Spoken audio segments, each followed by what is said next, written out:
Alright everybody, welcome to the second photo vlog here on the channel. We are at Chestnut Ridge on the Eternal Flame Trail. Now, if any of you have ever been here, you know what the Eternal Flame is, or if you live in Western New York, you probably know what it is. Basically a natural gas well that has been lit underneath a waterfall. And I've photographed it a couple times already, posted a few photos on my Instagram, and may have a few prints available at some point of that particular location if I get a really nice shot of it. But like I said, I've already photographed it a couple times, and today I wanted to kind of work on some of my weaknesses as opposed to my strengths, which I've been photographing a lot of waterfalls lately. So I wanted to try something like woodland photography, which is something I've always been too intimidated to do because it seems like it's very difficult to pull off with how chaotic certain scenes can be. Trying to find good compositions seems rather tough. I've got a pano. I just shot two of them, I think. One had a little bit better lighting. We'll see how it looks. Not too promising. Again, the main goal today is to try to find good compositions amongst the chaos that is, again, woodland photography. Get those compositions locked down so we can come back at later points when the weather conditions are really strong, and hopefully we can get really good photos from them. Also, a little bit later in the afternoon. Ideally, I would have gotten here around sunrise, that we would have like some nice softer light, but there is some clouds in the sky right now. Not too many. It's actually a really nice day. We'll maybe get a good sunset today, unlike we did in the last vlog. We do have some clouds diffusing what light there is coming through the dense woods too, so that's also kind of helping, making the light not super harsh, so it's not so bad shooting right now at this time of day. So we're gonna pack this up, and I'm just gonna kind of walk around and look for compositions basically. What you see here on the GoPro, I did like this angle quite a bit.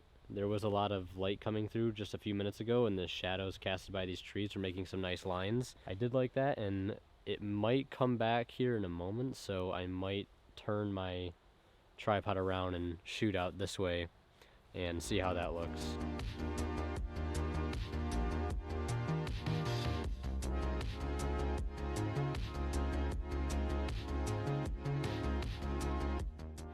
Alright, so just took a couple panos going this way over here, and was careful to not step in my own shot this time like I did last time, because there are some nice shadows being cast by these trees with some light, and normally I wouldn't like that, like really harsh shadows, but they do create some nice leading lines. So we're gonna pack all this stuff up and keep looking for more places to find some compositions. For the rest of the time I'm out here, I think I'm just gonna be using the Osmo footage, because it's gonna be a lot easier to walk around this whole place with just this recording than it is having two whole tripods. But what I'm looking at right now is this beech tree, and one of the important tips for woodland photography is to try to separate your subject from the background as much as possible. And there is a big evergreen behind it, so I'm trying to figure out how I want to frame it. This is roughly the frame that I have. I like how broken tree here and this tree kind of frame that beech tree in the middle there. I also kind of like this log here at the bottom of the frame. Kind of what I'm going for right now. And I think it looks pretty good. Not too much sky in the background. I mean, maybe I could tilt it up more, but I don't want too much of the sky in there. I could crop in a bit more, but I don't want to lose the trees on either side that are kind of framing it. So yeah, that's what we got.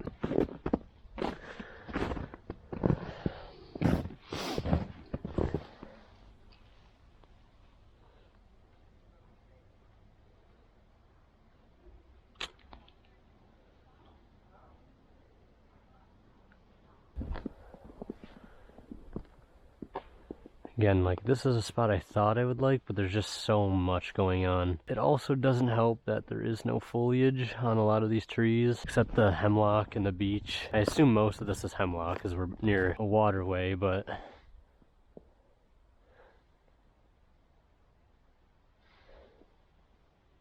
it's also so very quiet. So I'm talking quietly because if I feel like I talk at my normal voice, it feels like I'm yelling. Some cherry, very nice.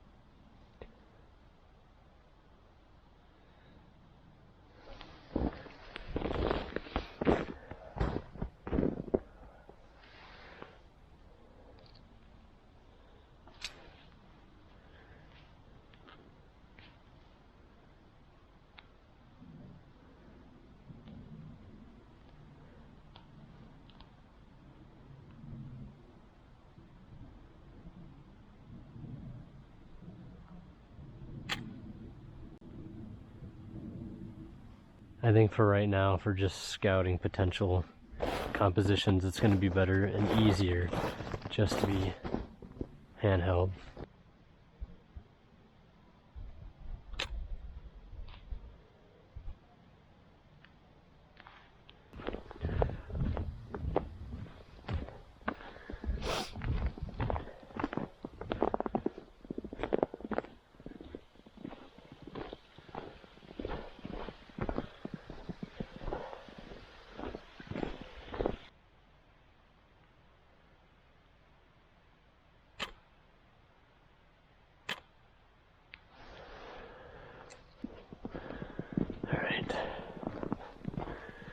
Let's head back up.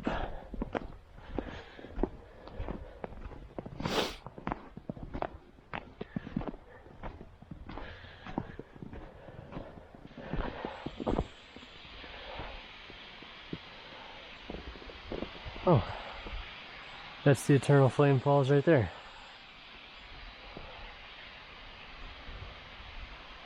Cool.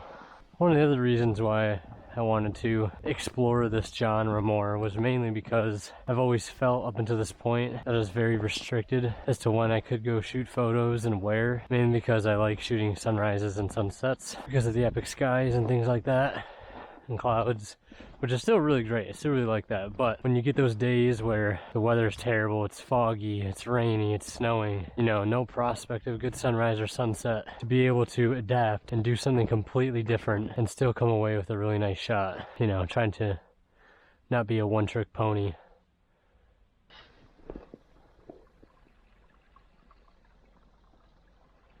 These trees look wild.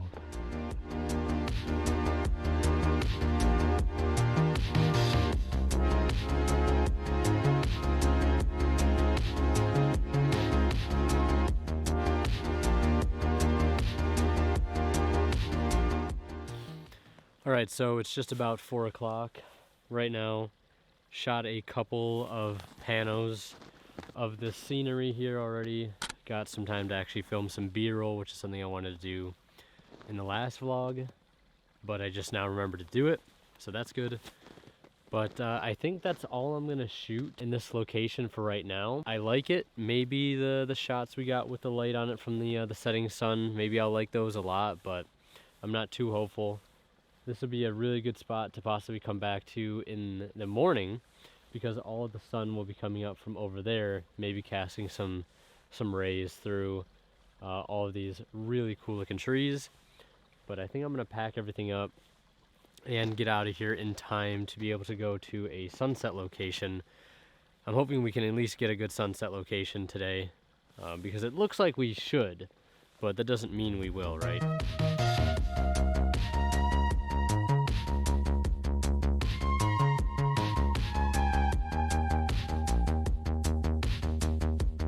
So here we are back in the studio, and I've gone through all of the photos that we managed to take at Chestnut Ridge, and I think I've pulled out what are some of my favorite compositions. Now again, none of these photos are portfolio level, but these are good spots that we could potentially come back to when we have better weather conditions and get really, really good shots from them, or continue to improve the composition. And I'll go over some of these photos with you guys and talk to you about why I like them in particular, and I'll go over what I think was probably my favorite photo that I've got from there, and will definitely be a spot that we'll have to check out many more times in the future, and I can only imagine will look really good given the bright conditions. So the first one here was from one of the first spots we were actually set up at when I first started filming, and this was one part of a pano here, and it, I really didn't think it could be like a standalone photo, but it's starting to look like something that could really potentially be a standalone photo. And the only reason I say that is because these really nice leading lines we have here in the bottom left hand of the frame, they create some nice diagonals that lead you into the trees, then further into the background where you have a lot more of the woods, and then into the sky. Now the lighting here was really, really harsh because this was a midday photo, but you can probably imagine more towards sundown or maybe even at sunrise, maybe we'd have some softer light, but we'd probably lose the shadows being cast there by those trees. So this is probably more of a sunset shoot than a sunrise one. And maybe if my camera was pointed a little bit more to the right, that way these couple of trees here wouldn't be so close to the edge of the frame where I feel like they kind of become more muddied up and less of a standout feature. So I think that's something I would probably do going forward, is again, get a little bit more of that in the frame there, and maybe experiment with lowering or raising the camera up. Maybe lowering the camera would make these leading lines here at the bottom of the frame a little bit more prominent, where we do have like kind of a lot of dead space with just the white snow. And also, speaking of the snow, maybe this isn't such a good wintertime shot, maybe more towards the fall or the summer, where we have a more lush underlayer, or we have a lot of fallen leaves from, you know, the leaf drop in fall. Maybe that would create a much more interesting foreground, while we could still have those shadows being cast, but, you know, we'd have more interesting foreground as opposed to just a white blanket of snow. So this is something I will definitely continue to tweak and experiment with as time goes on. And let's go ahead and take a look at the pano that we created. You guys saw a brief snippet of it in the video when I was on location, but I think this is pretty okay. I mean, I think it's definitely not the greatest pano. I think the second pano we took was leaps and bounds better. So that's why I kind of wanted to dissolve this maybe into just, you know, one photo. And if we go ahead and crop here, you could kind of see what I was talking about, where if maybe we kind of just crop it like this and we give a little bit more space on the right side of these trees here. Or maybe if I were to not maybe move so much to the right, but move to the left. These trees in the background here could be separated from these two trees that are a little bit closer to us. And if I go back to this photo here, yeah, just sliding a bit to the left will not only give us, I think, a little bit more space on the right side of the tree here, these two trees that are close by, and I'll cut to the screen recording so you guys can see what I'm talking a little bit better. But here, these trees, you know, they'd still have space to the right side of the frame, and then these trees in the background wouldn't be so like conjoined with the trees that are more towards the foreground. They'd be separated and be their own sort of thing in the image. So I think that's probably what I would do going if I were to use this as a spot. Like, I don't think this looks terrible as a pano, but I just don't think it's that great. Like, it's a decent photo, but we want fantastic, great photos, right? We want to be able to separate ourselves from just good and be great. This shot here is another shot that, again, I think holds a lot of promise, but it's really only a wintertime shot, I feel, because, like, that's what makes this particular beech tree such a standout feature, in my opinion, is because it has those beautiful golden leaves still, even after all the other trees have lost their leaves for the season. Obviously, this one still holds on to them, and it still stands out quite a bit. I don't know. This is, like, it's a great subject, I feel like, but it's just really hard to make it pop. Especially in the wintertime, because again, I think the biggest problem with this photo is that it gets lost in the background, which is really unfortunate. It's so easy to lose it. It has some decent foreground elements, but it just gets lost, unfortunately. This is another thing that I like quite a bit. This was obviously more of a man-made thing, all these trees being planted in this row, not a natural feature, but it still looks really, really cool. I think this would need some light rays or some fog, or maybe I even cut out both columns of the trees and just focus on one, coming at it from more of an angle, and, you know, had the trees create a nice diagonal through the frame, especially with some light rays coming from the other direction to kind of intersect those lines. I think that would possibly look pretty well too. And also, like I said, I think when I was in the field, maybe somebody standing down towards the bottom to act as like a reference point for scale. I think that would look nice potentially. And then we have this shot here, and I wanted to bring this up as well because not only do I like it, but there was a bit of a flaw I made, a little bit of a mistake I made in terms of my actual settings when shooting. When you're trying to get a shot like this where you have a lot of elements close to the camera and a lot of elements further away from the camera, and you want everything to be in focus without focus stacking, you really need to turn your f-stop up, because that will definitely widen your depth of field as opposed to narrowing it. I think I took one of these at f5.4 or something, I should have gone up to f11, f14, maybe f16 to really get this tree here very, very sharp, as well as everything in the back. It might make the image as a whole a little bit softer going up to those higher f-stops, but that way we won't have to worry about like kind of a bokeh effect, you know, making this tree here really sharp and these ones very, very soft, or vice versa. We get a decent amount of sharpness all throughout the photo.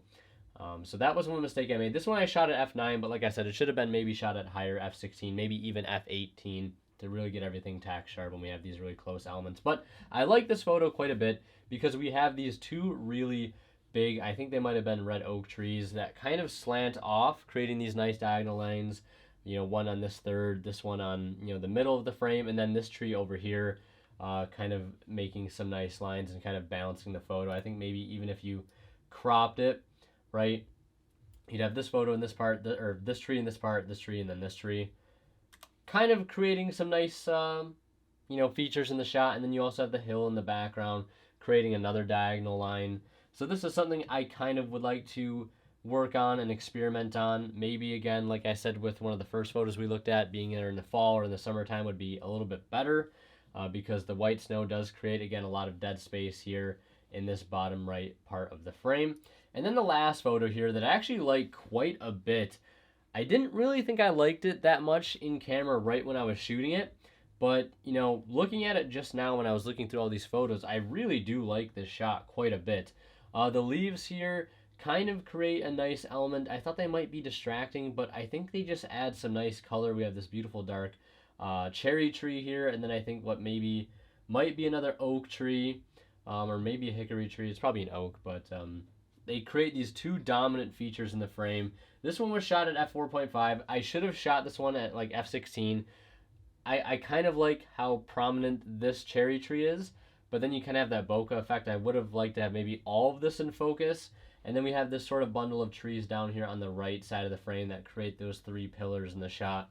And you have the nice, you know, beech tree leaves, adding some color there. And then we kind of have a little bit of a diagonal line from the snow in the background. So I like this one quite a bit. I could have probably shot it a bit more correctly using better settings to capture everything. I think we've got some okay compositions. I think we're definitely going to need to go back out and practice a lot more in this particular area, or look at going to different wooded areas around me to try to get better shots, because none of these I'm super crazy about, but I think they're a good start for sure, which is amazing because this is something I want to get into more. And it's very challenging too. That's what I like. It's something new, something out of my comfort zone, and that's kind of what I was looking for with this particular outing. Now, before we wrap this video up, I have one more photo to show you guys, and it's this panoramic photo I took right here near the very end of my outing there. And I really like this one quite a bit. I'm very glad I kind of meandered down this path instead of going back to the parking lot, because these really wavy trees were just something else, and the light was hitting them at just the right moment, leaving a lot of these golden lines. And we did have a nice sort of blue sky with some nice fluffy white clouds in the background, and all of these smaller woody plants sticking up through the snow kind of added a little bit more interest to the frame, as opposed to if it was just pure white snow. Although maybe that would have looked nice too, because it maybe would have made those trees pop out a little bit more. But then again, maybe this is a better shot during, again, the fall or during the spring and summertime where you don't have the snow there. But this is a shot I definitely will try to come back to again and again, because I like it quite a bit, and I think it worked great as a pano. You kind of have these evergreen trees on the right hand and left side of the frame, kind of, you know, boxing this all in quite a bit. And yeah, I think it works great. There was a stream kind of going to the bottom. I was going to keep that, but it felt like a little too distracting there at the bottom. Maybe this cherry tree is a little too dominant here in the center of the photo, and maybe I need to adjust my camera so that it's not right dead center and is maybe off to the left or the right to kind of offset it a little bit. But yeah, I'm really happy with this one. It's not a portfolio level shot, but it's definitely a very, very good start in my opinion. Thank you for watching. I appreciate you all being here, and we'll see you in the next one.